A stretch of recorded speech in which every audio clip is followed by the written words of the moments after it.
And now, for Dark Fairy Tales from Ravenhurst, by Clock Strikes 3.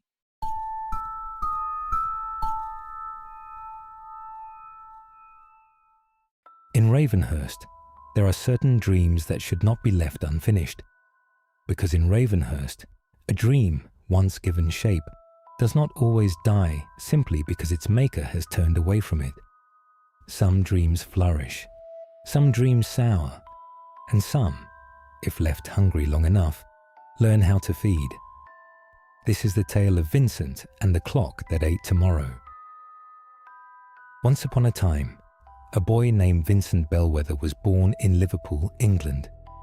His parents owned a narrow brick house not far from the docks, where the air smelled of coal smoke, rain, and salt water.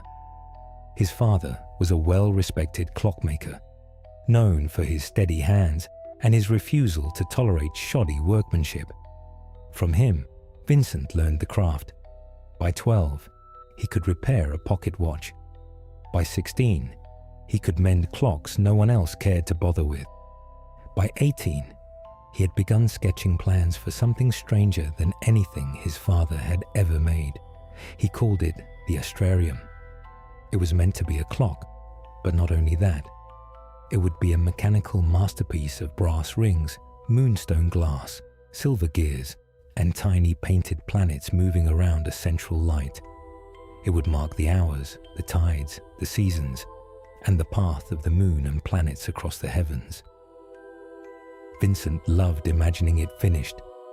He loved picturing people standing before it in wonder, unable to deny what he had made. In those daydreams, he was not the quiet clockmaker's son from Liverpool. He was brilliant, admired, remembered. But in truth, Vincent was frightened of real things. He feared failure, certainly, but he feared success as well. He feared being laughed at, but he also feared being praised and then expected to deserve that praise again. He wanted to be seen, but only after he had become flawless. So Vincent waited. He told himself he needed better tools, then more money, then quieter mornings, then proper confidence. Over time, the reasons became so familiar that he no longer troubled himself by questioning them. The Astrarium remained unfinished beneath a dark velvet cloth in the corner of his room. It was not that Vincent did nothing. He repaired clocks, locks, lamps, hinges, and music boxes. People praised his careful hands, and because he was useful, he could pretend he was not wasting his life. Repair was safer than creation. A broken clock already had a shape. A damaged hinge already had a purpose. The Astrarium was different. If he finished it, it would have to stand on its own. It would have to be seen, and then people would know whether Vincent Bellweather was truly gifted, or merely a man protecting the pleasant possibility that he might be. There had been a young woman once, Lily, who worked in a bakery near the water and smiled at Vincent in a way he pretended not to notice. For a while, he imagined asking her to walk with him along the quay. Perhaps one day, he might even show her the Astrarium. But he always found a reason not to. Lily was sometimes too forgiving for his taste, too bright, too open, too easily pleased by imperfect things. She laughed at crooked signs. She loved books with cracked spines. She once said there was something charming about a teacup with a chip in it, provided it still held tea. Vincent told himself this showed a lack of discernment. He told himself he could do better, that the right sort of girl would come along one day. Someone more refined, perhaps. Someone who would recognize his brilliance before he had to risk proving it. Though the truth was simpler and far less flattering. Eventually, Lily married a printer named Arthur Wren, a cheerful, ordinary man who had once dreamed of opening a bookshop and then, quite unreasonably, simply did it. Their sign hung crooked for the first month. Their shelves sagged. Their bell stuck whenever the weather was damp. Vincent noticed every flaw, but people went in anyway. It puzzled him. and he did his best to hide his envy. Years passed, as years tend to do when no one is brave enough to interrupt them. Lily's bookshop became part of the street, as though it had always been there. Arthur painted the sign twice, badly both times. Their children grew up among paper, ink, and the smell of rain on wool coats. They seemed happy. And Vincent grew older in his room, never leaving the comfort of his parents' house, repairing other people's broken things while his own dream waited beneath the cloth. Sometimes, he lifted the velvet just enough to look at the brass rings and moonstone glass. Tomorrow, he would think to himself, tomorrow I shall begin properly. But tomorrow, there were repairs to finish. Tomorrow, the light was poor. Tomorrow, his hands ached. Tomorrow, the kettle needed boiling, the fire needed tending, and his courage, as ever, was not quite ready. And then, one day, tomorrow found him old. One rainy evening, Vincent uncovered the Astrarium for the first time in years. Even unfinished, it was beautiful. For one brief moment, Vincent saw the life he might have lived, the work he might have completed, the love he might have known, the man he might have become. His heart ached with all the time he had allowed to pass. He silently mourned the life unlived. He merely sat down, quite pale, and placed one trembling hand upon the workbench. There, beside the unfinished machine, Vincent made a decision. At last, he knew what he would do. He whispered, "I will start again tomorrow." But little did he know, tomorrow belonged to Ravenhurst. Vincent woke in the middle of the night to the sound of a ticking clock. It was not an unfamiliar sound. His whole life had been filled with ticking. But this clock sounded different. It seemed to have a presence. He could feel it watching him from the corner of the room, from beneath the velvet cloth where the Astrarium stood.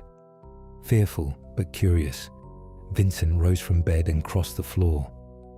The ticking grew louder as he reached for the cloth and pulled it away. A cold shiver passed through him. The moonstone glass shimmered in the dark, though no candle had been lit. Vincent leaned closer, his breath catching in his throat. There, deep within the glass, an eye stared back at him. Then everything went black. Vincent woke on a cobblestone road beneath a bright, full moon. He did not recognize the village around him. The houses leaned at curious angles. Fog moved through the streets like something alive. Somewhere above, a raven called. Vincent was fully dressed, as if prepared for the day. He did not remember how he got there. He remembered only the eye. With no other option, he walked. At the edge of the village, he found a small cottage. He could feel it waiting for him.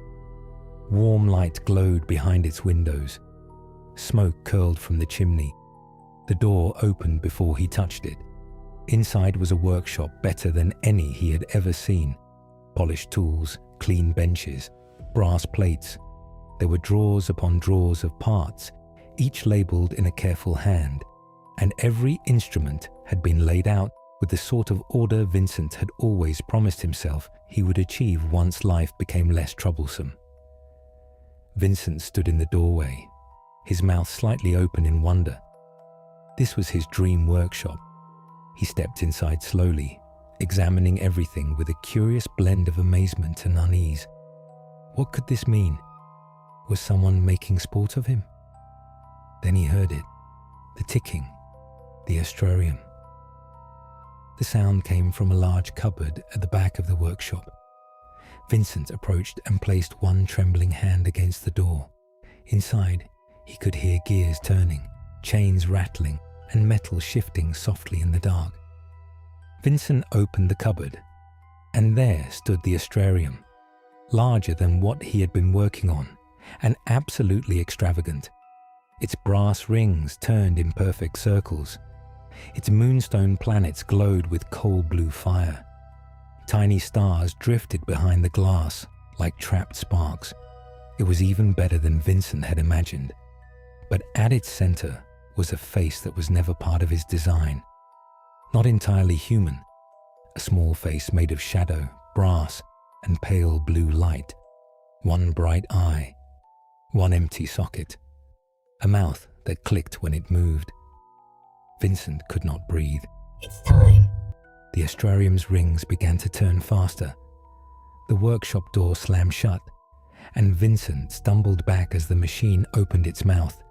It consisted of silver teeth and turning gears, the solitary eye fixed upon him. And inside that eye, Vincent saw every version of himself he had abandoned. The boy with the sketches, the young man who might have loved Lily, the husband he might have been, the father he might have become, the inventor who almost began, the old man who said tomorrow again and again and again. The truth came over him slowly, colder than the fog outside. He had not been waiting for the right time. He had been hiding from his own life. Vincent screamed as the clock's shadow stretched across the floor and wrapped around his ankle. "No," he gasped in horror. "Please, I was afraid." Yes. "I wasted my life," Vincent whined. Yes. Vincent stammered. I can still change." The gears turned softly. No, Vincent. You had your time. The shadow pulled him across the floor. Vincent clawed at the boards, but the floor gave him nothing to hold. His hands were drawn first into the Astrarium. He could feel himself shrinking as he was swallowed by the clock, smaller and smaller. His fingers thinned into brass pins. His bones became rods and springs. His memories rose from him like sparks. He saw all the small, ordinary days of his life pass before him. All the mornings spent delaying. All the evenings spent imagining. All the years he had mistaken daydreaming for effort. His life drained away like sand through an hourglass, and the Astrarium consumed him piece by piece. Later, the cottage at the edge of Ravenhurst stood empty. The tools were clean. The velvet cloth lay across the chair, and on the workbench stood the Astrarium, completed at last. It was magnificent. Brass rings turned in perfect harmony. Moonstone planets glowed with cold blue fire. On the back, in the center of the machine, behind the small metal door, where the final mechanism had always been missing, something lived. An old man, tiny as a wristwatch, curled tightly among the gears, and if one listened closely, they could hear him counting all the tomorrows. Thank you for listening. If you enjoyed this dark Ravenhurst fairy tale, be sure to like and subscribe so we know to share more. And if you'd like to hear more stories from Ravenhurst, you can join our mailing list, become a Night Keeper, and be the first to receive new tales before they're told anywhere else. Until next time, stay spooky.